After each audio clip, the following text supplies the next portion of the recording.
most trailers, I guess, have a sewage drain right here, the black. That's the black water. You got your gray right here, that's your gray water. This is gonna be like what you use to do the dishes and what you use to shower with.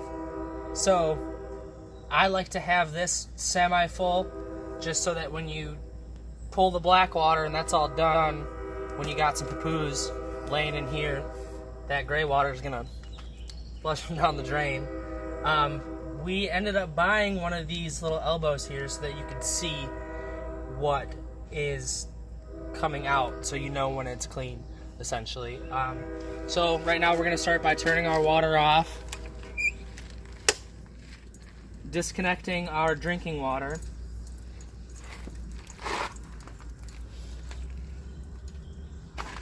I got my hook up here to this elbow. It's gonna spray in there once I turn the water on, once everything's draining. We got this little contraption here which stops the bad water from coming back into our drinking water. I'm gonna do one at a time here. And we just bought a random hose from the store. It was one of the cheapest, most easy hoses to store at the Walmart. And this is our essentially black water hose. This is what we use to flush the tanks. We do have on our trailer here a black water flush. I don't think it's as effective as hooking it up to that elbow there. So what you're gonna do is you're just gonna make sure that's on there. Do it now so you don't have to touch that and then touch this. You know, first things first.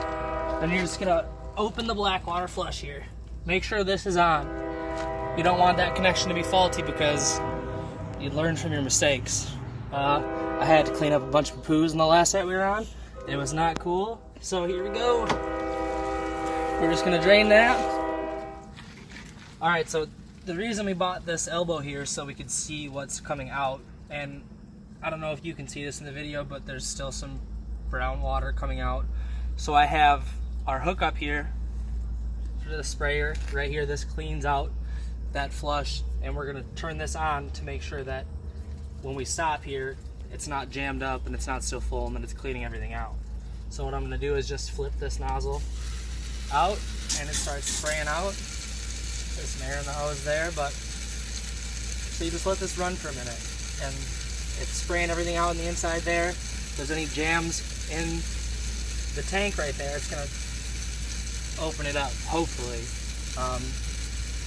We haven't had any issues with that yet. It all works out great, so we'll let that run for a minute and then we'll see what happens.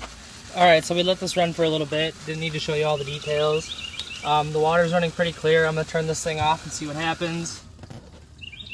The water kind of stops it from coming back down, so now it's draining pretty efficiently. Don't leave your black water open because all the liquids are going to run down and you're not going to have a good time down the road. So leave your black water open. You can leave your gray, or leave your black water closed. You can leave your gray open, but I like to close it like a day or two before draining the tank so that there's something in the system here that will actually flush out whatever's stuck in this tube here. So I'm just gonna go ahead and pull the gray water now. And that's just water that I let run off, honestly, in the last hour so that we'd have something to rinse down everything that's stuck in that tube. So that's clear stuff. It's coming through and it's flushing everything down into the sewage drains. So here we got the Thetford EcoSmart Toss-ins, formaldehyde free. I guess that's probably good. This came with a trailer.